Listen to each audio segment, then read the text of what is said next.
people worry that sustainable investing is less lucrative. But when you look at what long-term finances are, when you look at pensions, which, for so many people, that's something that you won't be seeing the fruits of until decades and decades later. Actually, when it comes to that, fossil fuels are absolutely dead. This is Climate Curious, the podcast for people who are bored, scared, or confused by climate change. I'm Maryam, Pasha, the director and curator at TEDxLondon and the co-host of this podcast, alongside the amazing Ben. Hi, I'm Ben Hurst, activist and advocate exploring what positive masculinities can look like, and self-confessed climate normie. Ben, I'm extremely excited for this conversation because I get to talk to someone who I've known for a really long time, but about something new. I can feel that energy coming from you. I can feel that vibe, the excitement. It's excitement. Here's a question for you. Do you have a pension? Aha, yes, I do. I am victorious today. I do have a pension. And I think, should I say this on the record? I think that it's a green one. I think that it's like the good type of pension as well. We're going to find out in this episode. Oh my gosh, I shouldn't have said that.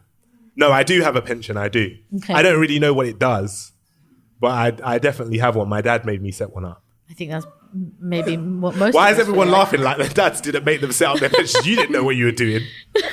Trying it. I'm excited to have this conversation because I, much like you, think these things are kind of opaque. And we know if you listen to our series this season a few episodes ago, you would have heard from Mark Campanelli from Carbon Tracker, who also talked about like the global financial system and these big tools and mechanisms and all this kind of stuff that felt very, very big and very, very far away. And why I'm so excited that we have Anneka Deva with us today here is because she is the lead of Money Movers. And you're going to talk to us, Anneka, aren't you, a little bit about how these big financial tools actually have to do with us and have to do with the climate. Yeah, absolutely. So let's just get into it. I just want to get into it, Ben. Is that okay? Yeah, that's no problem. Okay. Welcome. Hello. Nice to see you. How are you doing? Yeah, I'm good, thank you. Okay. Tell us about, from your perspective, the role of money in the climate crisis. Let's get into it. Yeah, so for many of us, we have bank accounts, we have pensions, some of us might even have savings, and we don't... Some of us. Some of us. I mean, well. What a way to start. Continue, sorry. When we're brought up with the idea of saving and money, I think a lot of us still think that, when we have a bank account, it's like putting money between underneath the mattress. Yeah. That's what Is it happens. not like that? It's not like that. Oh my gosh. And all the time, these financial institutions are doing things with our money. And if we knew what they were doing with it, a lot of us wouldn't agree. A lot of us would not be happy that our money was being used to fund the arms trade or deforestation or fossil fuels. And it never occurs to us that our money is doing this work on our behalves every single day. So I think this is definitely something, like Ben, I also did not, I did, before I started thinking about a pension, I did not really think about this idea that your money is doing something. I think when you don't have a lot of it, to be quite frank, you don't really think about it because you're not investing it. Let's say you're putting it in a pension, if we use that as an example, that is supposed to take care of you when you get older, supposedly. We don't know if we'll even be around to have pensions by that point, but we'll come back to that. That's a whole separate episode. But tell us a little bit about how this is linked to climate and the scale that we're talking about. So there are really huge international institutions, the scientists, the IPCC, the International Energy Agency, who have said we need to stop funding fossil fuel expansion. We just need to stop it. We need to stop it now if we were in any hope of reaching some of the goals, planetary goals. So we know that's true. And yet, in the last 6 years, since there was a thing called the Paris Agreement, which is where lots of countries came together and said, yes, this is important and serious and we need to do things. Since the Paris Agreement was signed in 2016, mainstream banks have invested $4.6 trillion globally into fossil fuel expansion. $4.6 trillion. And that's the 60 biggest banks around the world, many of which you will have heard the names of. If you look at now, UK pensions invest £330 million into fossil fuel expansion. And so to put it in perspective, that's higher than the UK's entire carbon footprint. And that's just from our pensions in the UK. They're meant to be stopping doing this. Yeah, exactly. Oh, that's really bad. And yet when you follow the money, embarrassingly bad. The money does not say that they are taking this seriously. So, yeah. I mean, that's the key, right? This episode is the idea of the pledges and the commitments and the speeches being important, I guess. But then when we look at actually what's happening, where the flows are happening, they're happening in the direction of continued fossil fuel investment and expansion. Yeah, that's it. Follow the money. Follow the money. Actually, it's a phrase you've used, and I love that phrase. Guys, I'm still rattled by the number. That's really bad. Is that not really, really bad? The arms trade. Yeah. Oh wow! Sorry, this is going to be one of those ones, isn't it? Where it's like deeply rattled. Sometimes I don't tell Ben too much about an episode, so that he can be deeply depressed. So I can be traumatized for everybody's enjoyment. Brilliant. This is bad. So let's. Sorry, am I allowed to ask?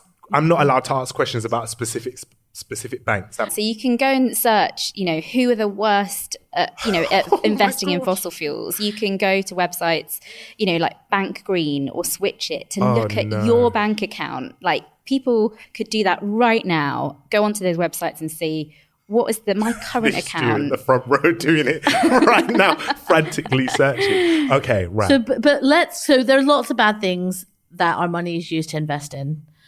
When it comes to the climate, we're talking about fossil fuels. Yeah. And deforestation. Yeah. Let's talk a little bit about the movement that you are leading, Money Movers, because I want to understand. I want us to move into a good place. So, yeah. Quickly, please. And just before I talk about Money Movers, our money is being used for all sorts of things all the time. So there are some institutions out there who are investing in really good things like renewable energy, things that are climate solutions. And so that's the other thing here, that we need to stop funding the bad stuff and start funding the good stuff. Right. And that's happening. So I think that's actually a really important point, that is not all doom and gloom, but also especially for people thinking about this who are listening for the first time, this is the idea that if we I'm just using the pension as an example, because I think it's a really simple one for me, at least, is the idea here is that you are paying into your pension. Maybe your employer is paying into your pension. That is going into a pooled pot of money with whoever your pension provider is. And then they invest that money in various ways to make money, which is what's going to be the thing they pay you back when you retire. Yeah. And it's that investment that can sometimes for some of us feel opaque. Like we don't know where or if we haven't thought about it, we don't really know what is being invested in. Right. And that's what you were saying about putting money under the mattress, is it feels like when you're investing in your pension, you're just saving your money, but actually it's being moved around. Yeah, okay, exactly. Right, and so your money's being invested all the time. And that's, again, another exciting thing is that when you look at the impact, the carbon footprint of your pension, moving your pension can be 21 times more effective at lowering your carbon footprint than stopping flying, going vegetarian, and changing your energy supplier combined. Say it again. So moving your pension to a more sustainable pension can be 21 times more effective at lowering your carbon footprint than going vegetarian, stopping flying, and changing energy supplier combined. That's the kind of stuff that I'm talking about, man. These are easy wins. You don't have to, you can still eat beef. This is brilliant. Just change your pension. We've solved it, guys. For long-time listeners, done. You will know that Ben's primary motivation on this podcast is how he can keep eating burgers. Yeah, I'm trying to solve it for us. Don't worry, I've got you. But actually, that's huge. That's huge. Yeah.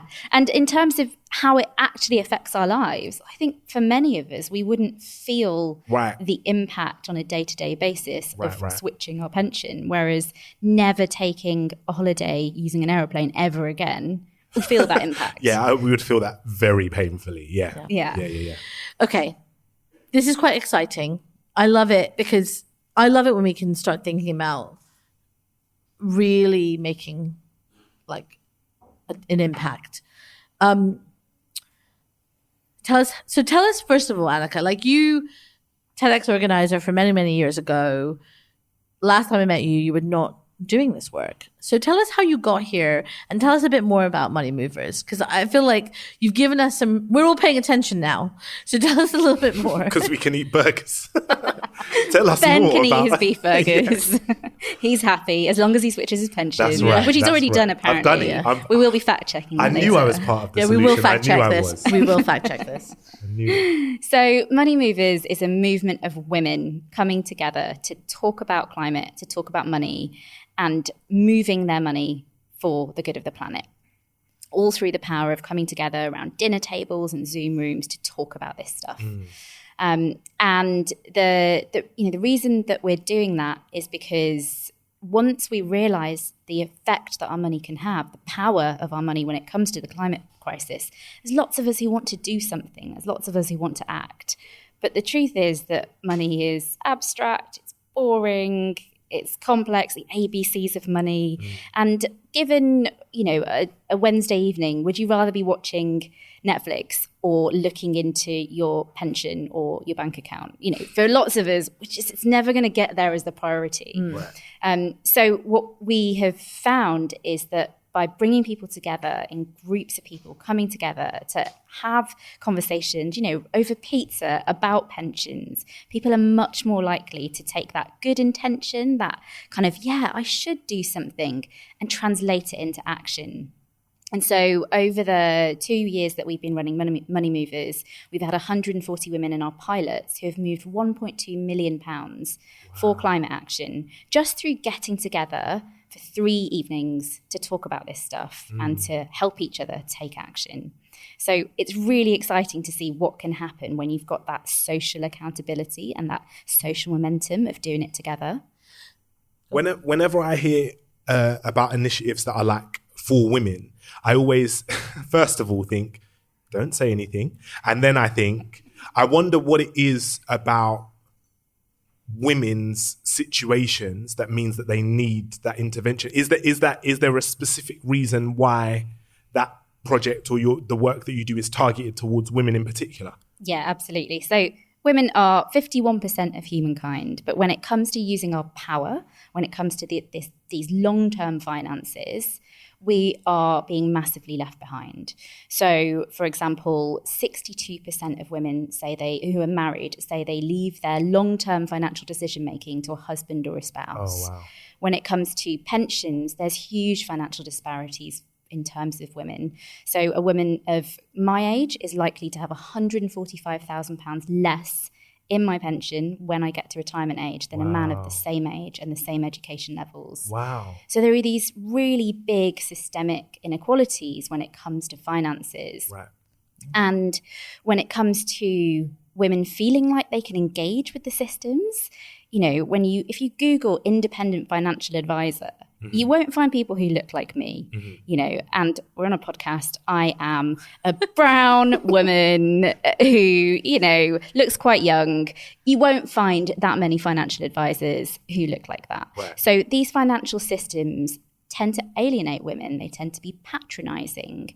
And so there's this historic disengagement from these long-term financial systems. And there is a resurgence. There is a increase now in the idea of female empowerment when it comes to money. That's great. Loads of women are suddenly realizing that actually they need to take control of their finances or take an equal, share in financial decision making. But my question is, what's the point of investing in yourself if you don't have a planet to live on, if you're not investing in the planet? Good point. So that's the kind of reason we're focusing on women. But we are also really excited about men taking action as well. And lots of people do the Money Movers program and then engage the men in their lives. You know, I have started to have conversations with my dad about his investments. And, you know, that's something that my dad is a fairly progressive guy. We've never spoken about that before I started working on Money Movers. Oh, I love this so much. I feel like this is good. I'm optimistic about this. This is burgers for everyone. So when you move in the project, right? Sorry, this is a jumbled question, but in the project, when you move money or you're asking people to move their pensions from one pension provider to another pension provider, what is the difference between two pension providers? Like, is it that they move it because they're getting more money back, or they move it because they get less money back? I don't know why somebody would do that. Or is there other motivations behind doing it?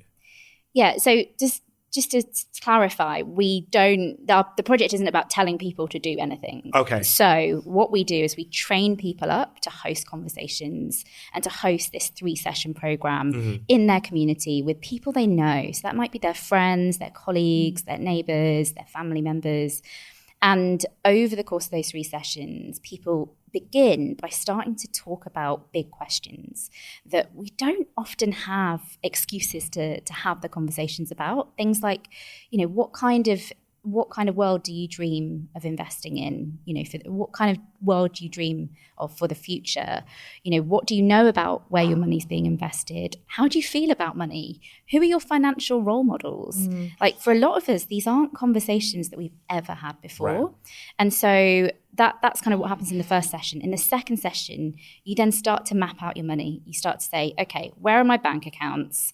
Where are my direct debits? Where are my pensions? Do I even know where my pensions are? You know, and you start to actually map out these things. And then you map out what you know, what you don't know, what you think could be impactful, what could be powerful, and what's the one thing that you're going to do next. And then in the third session, you actually support each other to do that. So rather than, you know, kind of say, yeah, I'm going to do this and then forget about it, you come back and say, what did you do? And then someone says, oh, well, I tried this, but I got really confused when I started talking about when I started to look at the different pension providers. And someone says, oh, I found this piece of information. I found this website. And so you're kind of pooling your knowledge, pooling what you understand together to make the kind of getting started bit that much easier, because so many of us we might start to do this and then we get stuck and we get frozen.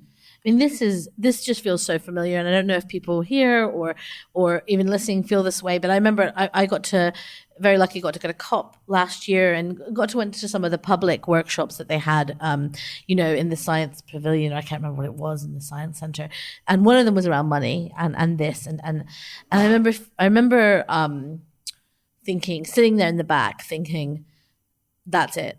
I have to move. Like, I have to move, like, my pension. I have to move these things. Like, it's enough, you know, and strongly feeling that. And then just having no idea what to do with that feeling. Like, just, you know, kind of walking out of that room and being like, well, what now? And I love this idea that that's exactly what this structure is trying to address, is that even those of us who know we should do things, it can just, money is just something that can feel very daunting. Like these financial systems, I feel like if you're not embedded in them in some way, they're really not meant to be easy to understand. Is that something you've come across? Yeah, absolutely. And I think people have emotional stories with money. You know, especially, you know, some of those questions of my financial role models. There's such a array of different things that people say. So many people say, I don't have one. Am I supposed to have a financial role model? And, you know, I don't have one. That is literally what I thought when you said that. I have a question. Let's do a little of the people in this room, who has ever thought they need to have a financial role model? Everybody who has is scared to put their hand up. Don't worry. You're safe here. Who has never thought of having a financial role model?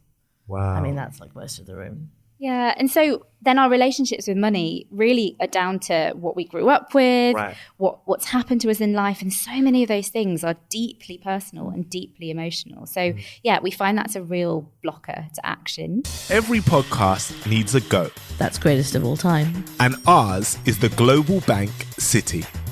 City is TEDxLondon and Climate Curious's headline partner and has been with us every step of the way on this podcast, supporting our vision and encouraging us to be courageous and adventurous with our ideas. Instead of your typical boring ad, we actually thought you might be more interested to hear about some of the initiatives City has played a part in.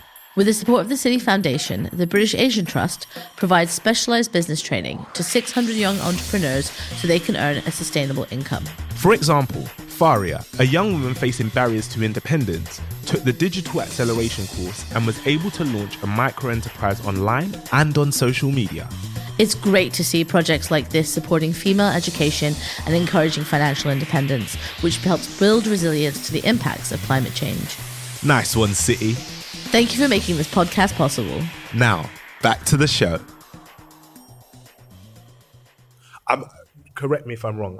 I want to ask a question. What is the impact of people moving their pension? So let's say you're with a pension provider and that pension provider is not investing in good things, and then you move it to somebody who is investing in better things. What are those better things, and what difference does that make for us in real time? Like how does it actually make things better? Because you were listing bad things before, like really, really bad things that I would, me personally as an individual, I'd hope I was not complicit in, but obviously I probably am because of my pension provider.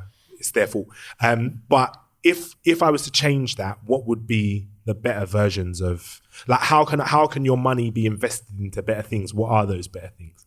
Yeah, so I think some of those things are things that we know are climate solutions. So things like renewable energy, things like solar power, those types of things, in order to scale, in order to be able to be developed in, places where they've got the ability to develop these things, but they need the financing, they need the investment. Those are the types of things that we could be investing our money in. So that's one of the ways in which your money can have actively positive impact. And that's really important. And then the other piece is removing what we call the social license from those fossil fuel companies. So if a pension provider has loads of people switch over from their regular bog standard pension to their ethical pension that actively excludes fossil fuels, then that pension provider is getting a really loud message, loud and clear, of people are moving their money. This is something that we need to change. What are the choices we're making in where we invest and how we engage with those companies? So it then is this big message to companies of, this is what people want, and this is what essentially our shareholders are asking for. And so those pension providers aren't just sitting there investing the money, they're also going to meetings and voting on things at those companies and how those companies' policies operate. So there's a real kind of systemic shift from showing that we, en masse, don't want our money investing in the destruction of the planet.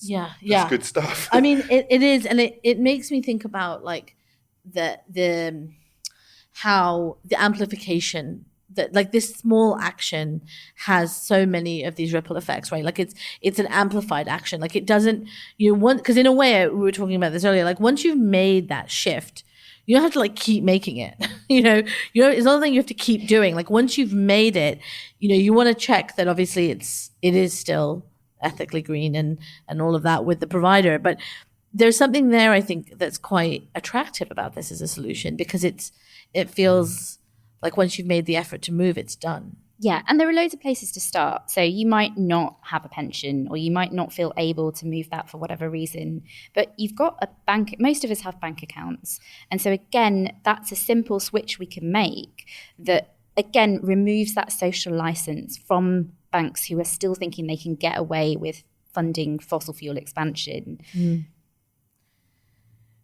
I'm curious to know, at Money Movers, because this is what I thought you were going to ask, but what's the goal? Where is what is your ambition here? Like, how big are we talking? Like, what do we want to do?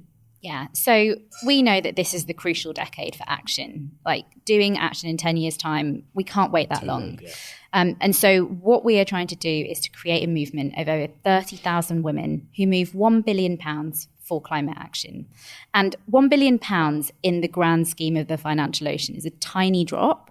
But for us as individuals, for everyday people to feel like, yeah, my money, my pension, my bank account went towards that 1 billion, that's a really galvanizing thing as an individual. And so what we're trying to do is create a movement of people who are demonstrating this is what we want, and we will vote with our money. We will, put our money where our mouths are and actually do something about it. And so that's what we're trying to do. We're trying to kind of take that individual action into a collective story about the power of what's possible and the power of women to lead that change. And do banks actually listen to or do institutions that have your money actually listen to what people think? Because this is the point in the conversation where it gets to that bit where I'm like, this feels big, like it feels maybe bigger than me as an individual. I'm not sure that my action or my voice makes that much of a difference in real time. Is that like a fallacy? Is it real life that like if we all just moved our pensions or not even move them, but just switch the kind of pension that we have, that banks would be like, oh, we're not going to do that anymore? Because surely like they're going to do it anyway, right? Or I would think anyway. And this is the exciting thing, that these massive financial institutions who we often we feel like aren't listening to us, they are starting to sit up and listen and recognise that this is really mainstream. And so just recently, Lloyds, one of the mainstream high street banks in the UK, have publicly announced they were going to stop directly investing in fossil fuels. Now, that's huge for a high street bank to say we're going to stop doing that. And no doubt the social pressure, banks are starting to realise, hey, we've got to do something. And same with other types of financial institutions. There's something here we haven't mentioned, which is that in the past, it's not like people went to their pension providers, right, and were like, I would like you to please invest in the arms trade. It was that they went to their pension providers and said, I would like you to invest my money in a way that brings me the most return. Yeah. You know, what we're trying to do is make the conscious choice of saying, actually, I care about where it's invested and I want to move to green. Does that mean that we don't make as much money for retirements? Like, is that a concern that people have that you're working with? I mean, that's definitely a concern. People worry that sustainable investing is less lucrative. But when you look at what long-term finances are, when you look at pensions, which, you know, for so many people, that's something that you won't be seeing the fruits of until decades and decades later. Actually, when it comes to that, fossil fuels are absolutely dead. You know, we know that we literally cannot keep expanding fossil fuels. And so when you look at long-term investing, they're a bad investment. And that's the tricky bit, that in the short term, sometimes these things, the kind of things that are good for the planet, don't look like they're making a return. But when it comes to investing, you're really looking at the long term. And, you know, things that are good for the planet are good for us in every way. And now, it's time for our climate confessions. Let's fess up to the bad habits we just can't kick. Do you have one that you would like to share? Yeah, I mean, I always have one. I have the same ones, right? But I would say that my big one right now is that I am so easily influenced on TikTok to buy things. Yeah. TikTok Shop is like a devastating thing for me. Yeah. No, some of you have no idea what I'm talking about, but if you like, TikTok has this new feature, right, where like basically they just sell you things through these videos, and at like 2 a.m. when you can't sleep and you're just on your 45 minutes of TikTok watching, you're just like, I'm just gonna definitely need that sponge. I do need that. I need it. I'm gonna get it. Yeah. So that my climate confession is, even though I don't buy like that from like Amazon. Yeah. I now do buy like that from TikTok Shop. Okay. Well, there we go. No surprises. No, I'm joking. That is bad. Thanks. I mean, well, we're not saying welcome. that you're not allowed to have new stuff. Yeah, but I don't need that stuff. Yeah, okay. We'll stop. Right. Over now to that I've you. done it, over to you.